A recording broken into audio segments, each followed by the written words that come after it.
Romance of the Three Kingdoms, Chapter 105. Kongming dies on campaign. Right, battlefield death. And he'd left very clear final orders. Wei Yan, the top general out there. He was supposed to do what? Guard the rear, conduct a careful strategic withdrawal back to Shu, maintain order. But Wei Yan, well, he had other plans. He didn't just ignore the order. He went nuclear, almost literally for the time. His first move? Burn the plank roads. The Zandao, the only real way back through the mountains to Hanzong and the Shu heartland, order them completely destroyed. Wow. That's not just delaying things, that's isolating the entire army. An act of, well, rebellion. Totally. Those Zandao were vital infrastructure.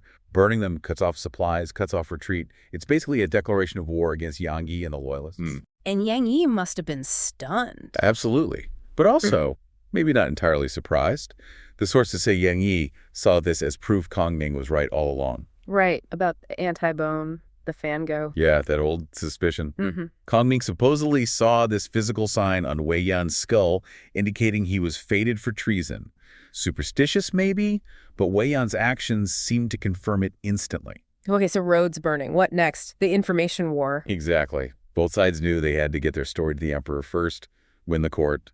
So they frantically write up official reports. Bio, they're called. Each accusing the other guy of treason. Yep. And Wei Yan's report actually gets there first. His story is pretty stunning. What did he claim? He claims Yang Yi has seized control, stolen Kongming's coffin, huge symbolic deal, and is planning to defect to the enemy state, Wei. And lead them into Shu. Wow. Yeah. And Wei Yan says, I only burned the roads to stop Yang Yi's treason, to protect the state.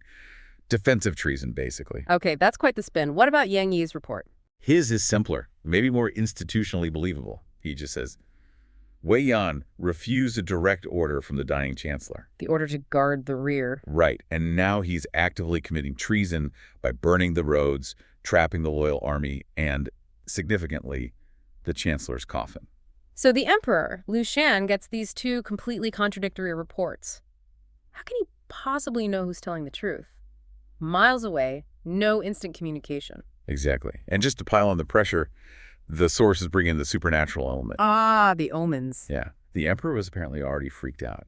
He dreamed that Jinping Mountain, this important peak near Chengdu, had collapsed. A bad sign. A very bad sign. And then an official, Gaozu, comes forward and says, yeah, I saw it too, in the sky. Saw what? A red-horned star falling from the northeast towards the southwest. The cosmic announcement of Kongming's death. When things get chaotic, people look to the heavens. Yeah. Okay, so the emperor is terrified, politically confused, maybe cosmically doomed. He's got Wei Yan, famous hero, brave general, saved the state countless times. A known quantity, militarily. A powerhouse. And then there's Yang Yi, a scholar, an administrator. Good with logistics, probably, but not a battlefield commander. It's a classic dilemma. Military muscle versus bureaucratic trust. Who do you bet on? The guy with the swords, or the guy who managed the paperwork and supplies? This is where experience in the court matters, right? Absolutely. The Empress Dowager, Wu Taihu, steps in. She brings the history. What does she say? She reminds everyone that the former emperor himself, Liu Bei, the current emperor's dad, was always wary of Wei Yan. Because of the anti-bone thing again? That suspicion, yeah. Liu Bei apparently wanted to execute him way back, but kept him around because he was undeniably courageous and skilled in battle. So she's digging up old dirt, basically. But effective dirt. Then she makes the case for Yang Yi. She argues, look, Kongming trusted this guy, Yang Yi, with the absolute core functions of the state. Which were? Logistics Chadu Liankao and military strategy planning Kanzan Junji. Let's linger on logistics there. Chadu Liankao. It sounds dry, but back then... It was everything. Controlling the grain, the food supply, from planting to transport to distribution, that was the lifeblood of Kongming's campaigns. He trusted Yang Yi with that. If you control the food. You control everything. Armies, people. Rebels usually want military glory, quick power grabs. They don't typically want to manage spreadsheets and green shipments for years. So her argument is Yang Yi's whole career profile makes him an unlikely candidate for a sudden, violent rebellion. It doesn't fit. Exactly. It's character assessment based on long-term trust and responsibility. And does the court buy it? They do. The counselors rally behind her logic. Zheng Wan, a top official, steps up. What's his take? He admits Yang Yi isn't perfect. Says he's quick-tempered, Bing Guoji, can't handle disagreement well, sharp tongue. Okay, so he's honest about the flaws. Yeah, but he says he's definitely not a rebel. And then he does something incredible. What's up? He offers his entire household family, servants, everyone, Liang Jin, as security for Yang Yi's loyalty. Whoa, that's putting everything on the line. If he's wrong, they all face execution. It's the ultimate political guarantee, an absolute commitment. That carries immense weight with the emperor. And he contrasts this with Wei Yan. Sharply. Jiang Wan says, I risked everything for Yang Yi, but I cannot vouch for Wei Yan. He calls Wei Yan arrogant, obsessed with his past achievements, Shi Gongwu Gao. Basically saying Wei Yan thinks he's above the rules because he won some battles. Precisely. And Dong Yen, another counselor, agrees. He points out that Wei Yan only behaved himself because he was genuinely afraid of Kongming. With Kongming gone, the leash is off. The fear is gone. So Wei Yan's arrogance and ambition are bound to run wild. The court consensus shifts decisively towards Yang Yi. And this is where Jiang Wan hints at Kongming's foresight, right? Yes. He reassures the terrified emperor. He says essentially, don't worry, Kongming knew Wei Yan. He must have left Yang Yi a secret plan on Yiji. Otherwise, Yang Yi wouldn't have been able to even get the army moving safely towards that pass Wei Yan was blocking. Exactly. It implies Yang Yi already holds the key to dealing with Wei Yan, thanks to Kongming. So Yang Yi does have a plan. He finds the main roads block burned. Impassable. So he and General Jiang Wei, another key loyalist, they don't try to force it. They do something unexpected. They go around. Way around. They take this tiny, rough side path called Chashan, probably a goat track, a flanking maneuver Wei Yan clearly wasn't expecting. He's sitting in Nan Valley thinking he controls the only route. Right, waiting for them to try and push through the wreckage or maybe lay siege. He's not expecting them to pop up behind him. This sets up the confrontation. How does Yang Yi handle it? Does he just attack? No. First comes the psychological blow. Yang Yi sends his vanguard leader, He Ping. And He Ping. He doesn't charge. He rides up close enough to Wei Yan's troops. Remember, most are just regular shoe soldiers. And he shouts at them. What does he say? Something like, hey, look around. You're Sichuan guys. You have families back home. Why are you helping this traitor who burned your own escape route, who betrayed the chancellor? Appealing to their loyalty, their homes. Exactly. Their identity. And the sources say it worked instantly. San Quitaban, most of them just scattered, deserted on the spot. Wow, just like that. They realized Wei Yan wasn't fighting for them. He was fighting for himself. So suddenly, Wei Yan's big army is down to maybe 300 diehard followers. And crucially, his most trusted general, Ma Dai, is still with him. So Wei Yan is cornered, furious. What's his next move? He considers defecting. Briefly, yeah, to the Wei kingdom. But then Ma Dai steps in, the guy Wei Yan thinks is his last loyal commander. And Ma Dai suggests something bolder. Defect. Why serve them? Let's seize Hansong ourselves, then take Sichuan. We can rule. Playing right into Wei Yan's ego. That Shi Gongwu Gao again. Perfectly. Wei Yan is overjoyed, thinks this is his moment, his destiny. This is exactly what Kongming anticipated. The trap is set. Wei Yan and Ma Dai lead their small force to attack the city of Nanchang. Confident, arrogant. And this is when Yang Yi finally plays his trump card. The brocade pouch. The Jin Yang, Kongming's final instruction. Yeah. And the instruction inside is specific, dramatic. Only open it when you are face-to-face with Wei Yan on the battlefield. So Yang Yi rides out, not to fight, but to talk. To taunt, really. Calmly. He basically says, Wei Yan, Kongming saw this day coming. He left a challenge for you. And the challenge is? Almost laughably simple, designed purely to trigger Wei Yan's pride. Yang Yi says, if you could just shout, who dares kill me 3 times while you're on your horse, I'll surrender Nanjing. The whole city, the army, it's yours. That's brilliant. Kongming wasn't betting on swords or numbers. He was betting on Wei Yan's own colossal arrogance. 100%. Wei Yan had spent his life proving his strength. Being asked to just shout a boast, it's an insult he can't resist proving wrong. So Wei Yan laughs. Roars with laughter. Says he could shout it 30,000 times, let alone 3. He puffs himself up, gathers his breath for the first shot. Who dares kill me? He barely gets the first syllable out. And then? Ma Dai, the loyal lieutenant, moves from behind Wei Yan and, in one stroke, cuts off his head. Instant execution. Ma Dai was in on it the whole time. The whole time. Operating under a Meiji, a secret, separate plan given directly to him by Kongming before he died, Wei Yan's closest ally was Kongming's chosen assassin. Just wow. Flawless execution, literally. The poem you mentioned sums it up. Yeah, it captures that total foresight. Kongming knew Wei Yan would rebel. The Pouch held the strategy. Success was already guaranteed. He didn't just stop a civil war. He engineered an assassination using trust as the weapon. Okay, so Wei Yan is dead, order restored.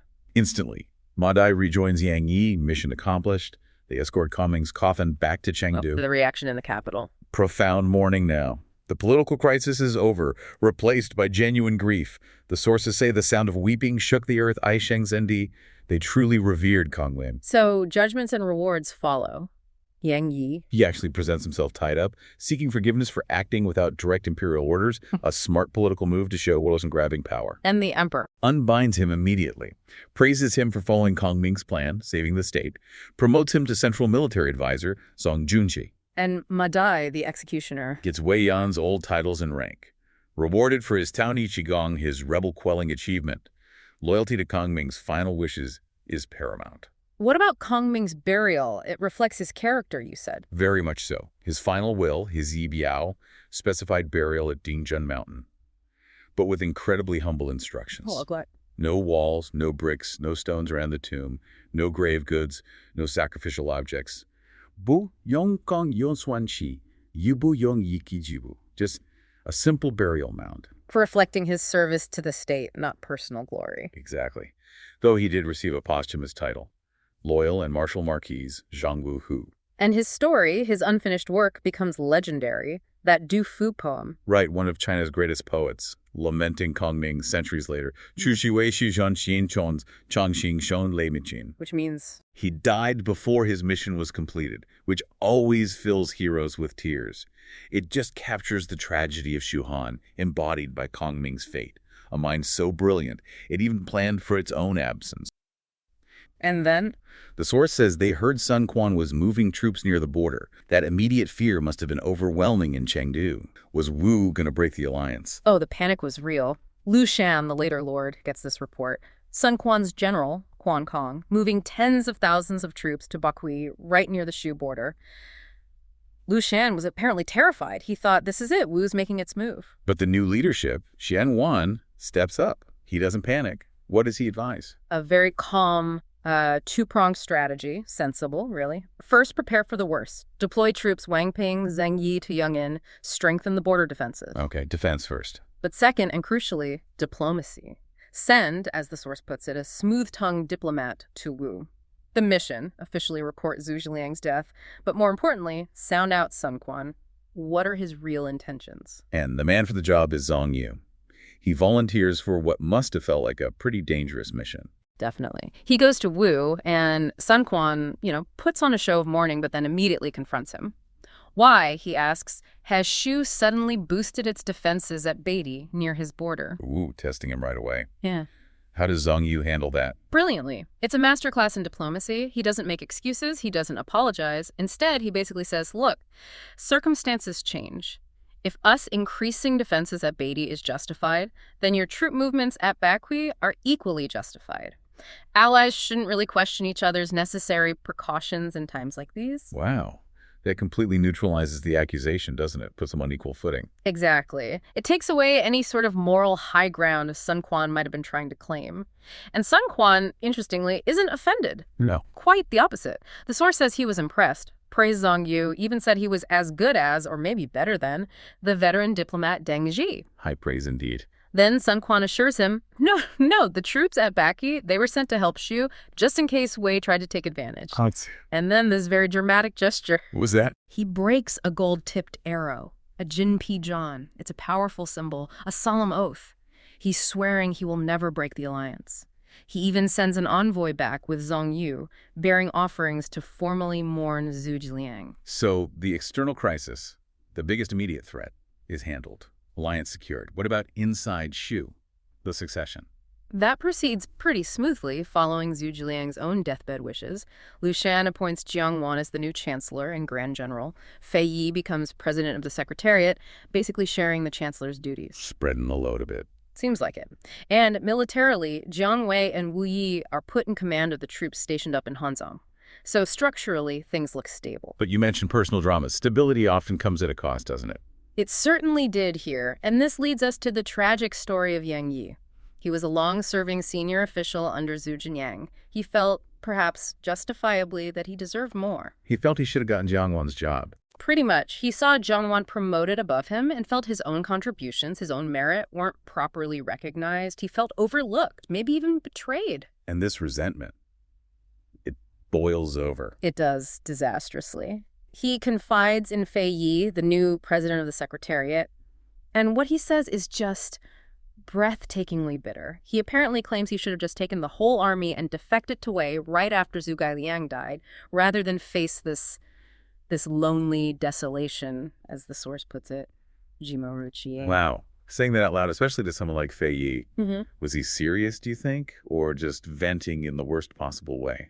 It's hard to say for sure. It sounds like bitterness and despair talking, maybe not a concrete plan, but you can't say something like that in his position. Fei Yi had no choice, really. He had to report it to Liu Shan. And the little lord. Furious.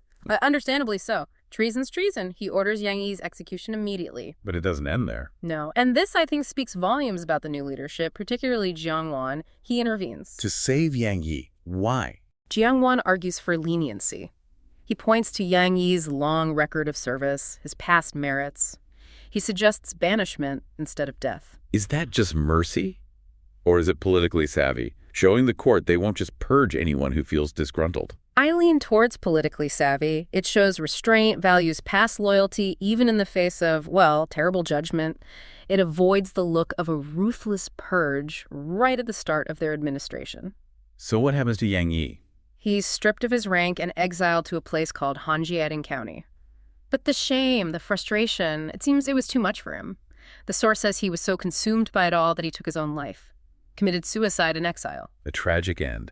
So Shu Han navigates this incredibly tricky period, external threat averted, succession managed, internal dissent contained, albeit painfully. Yes, they stabilize. Now let's use that as our point of contrast. Because while all this is happening in Shu, what's going on in Cao Wei? Well, initially it seems okay, right? There's a brief lull in fighting across all three kingdoms. Sima Yi is made Grand Commandant, secures the borders. It looks like a time for Wei to consolidate its strength. It should have been. But Emperor Cao Rui, he goes in a completely different direction. He seems to almost completely check out of actual state affairs. And gets into Building. Massive, colossal, incredibly expensive building projects. Palaces in Xuchang, halls in Luyankaoyang Hall, Taiji Hall, the Zhongzheng Tower that was apparently 10 zhang high. Pure vanity projects. The scale must have been immense. Who was doing the work? The projects were overseen by a figure named Ma Jun, noted for his skill, but the labor force, it's staggering. Over 30,000 skilled artisans, yes, but also 300,000 common laborers working day and night. 300,000. That's draining the kingdom's resources, its manpower. Absolutely grinding them down. The sources speak of widespread exhaustion, deep popular discontent, the economy, the people's well-being, sacrificed for these monuments to ego. Did anyone try to stop him? To warn him? Yes, and this is where you see real courage, actually. The minister of the masses, Dong Shun, steps forward first. He submits a formal memorial. What did it say? It condemned the extravagance, obviously, but he also pointed out something deeply insulting to the court's dignity. He'd seen high-ranking officials forced to do manual labor, fumudantu, carrying wood and earth like common workers. He called it a disgrace. He must have known the risk he was taking. Oh, he knew. He explicitly says in the memorial he expects to die for speaking out, comparing himself to a single hair on an ox easily crushed. And Cao Rui's reaction? Rage, pure rage. But interestingly, he doesn't execute Dongshin immediately. Maybe because Dongshin was so respected, labeled loyal and righteous, he just demotes him to a commoner. But he issues a clear threat. Any more criticism means death. The warning shot. Did it work? Not entirely. Another official, a palace gentleman named Zhang Mao, also submitted a warning. And him? Executed. Immediately. No hesitation. Cao Rui was walling himself off from any dissent, any reality check. And the building? It wasn't just about palaces, was it? It took a turn towards something stranger. Yes, it shifts from mere extravagance to this almost mystical obsession. Cao Rui actually asks Ma Jun, the supervisor, how he can achieve eternal life, immortality. Seriously. He thought building projects could lead to immortality. Well, Ma Jun reminds him of an old story. Emperor Wu of the Han Dynasty. He built the Bolyang Terrace in Chengkan, and on top, this huge copper figure holding a dish. The Changlu pan, the dew-collecting dish. Empty. The dew collected in this dish, called tianjiang or ganlu, sweet dew or heavenly nectar, was supposedly mixed with powdered jade. Drinking it was believed to grant longevity, maybe even immortality. So Cao Rui hears this and thinks, Get me that dish. He orders Ma Jun to go to Chang'an, dismantle the Han Dynasty statue from the Bolyang Terrace, which was apparently 200 feet high, and bring the copper figure and the dish back to him. regardless of the history, the effort, the potential damage. Completely disregarded. And then comes this incredible omen. As the workers are up there taking the statue apart, the source says the copper figure's eyes started weeping. Tong ren yanzong shenen lexia. Tears flowed from the eyes of the metal statue. That's chilling. A weeping statue. How did they react? Well, the universe seemed to react immediately. A sudden, violent windstorm hits the terrace. The main pillar cracks, collapses. The sound described as like heaven tearing and earth collapsing. It crushed over 1,000 workers. 1,000 people dead. Because he wanted a magic dew dish. Did that make him stop? No, unbelievably no. He just orders them to bring back the broken copper man and the dish anyway. Then he has the pillar, said to weigh 1,000,000 jin, melted down. To rebuild the terrace. No, to recast it into even more vanity projects. 2 giant statues called Wangzong figures and 2 colossal copper statues of a dragon and a phoenix, 4 and 3 Zhanghai respectively, purely decorative, immensely costly. He just doubled down. This is spiraling. Surely someone else tried to reason with him. One last desperate attempt. Grand Tutor Yang Fu, a very senior, respected figure. He submits another detailed memorial. What was his argument? History. He cites historical precedent after historical precedent. King Ji of Xia, King Zhu of Sheng, King Ling of Chu, King Shi Huang, all powerful rulers whose downfall was linked to obsessive palace building, extravagance, and ignoring the suffering of their people. He laid it all out. And Yang Fu knew the fate of the last person who gave advice. He absolutely did, and the source includes this incredibly poignant detail. Yang Fu states in the memorial that he has already prepared for his own death before even submitting it.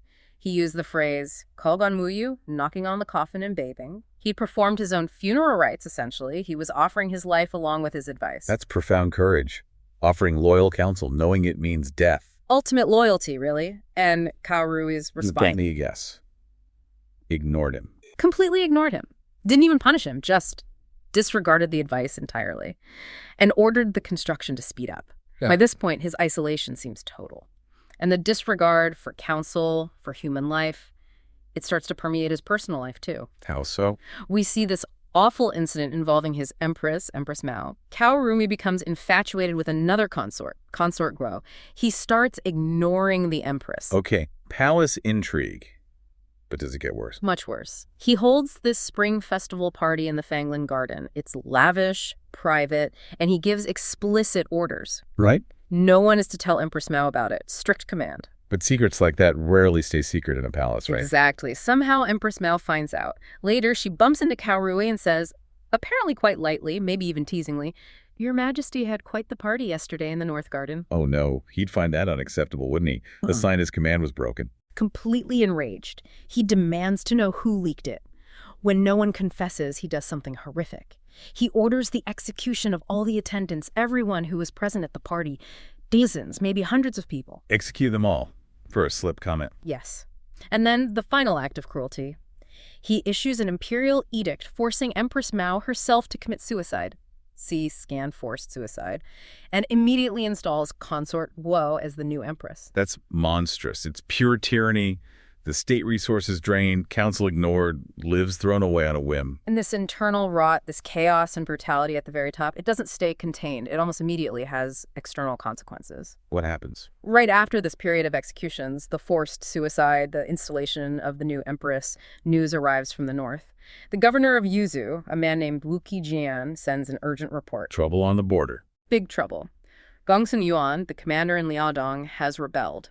He's declared himself the king of Yan, raised his own standard, mobilized an army. He's threatening the entire northeastern frontier. The instability Cao Rui fostered internally is now manifesting as open war.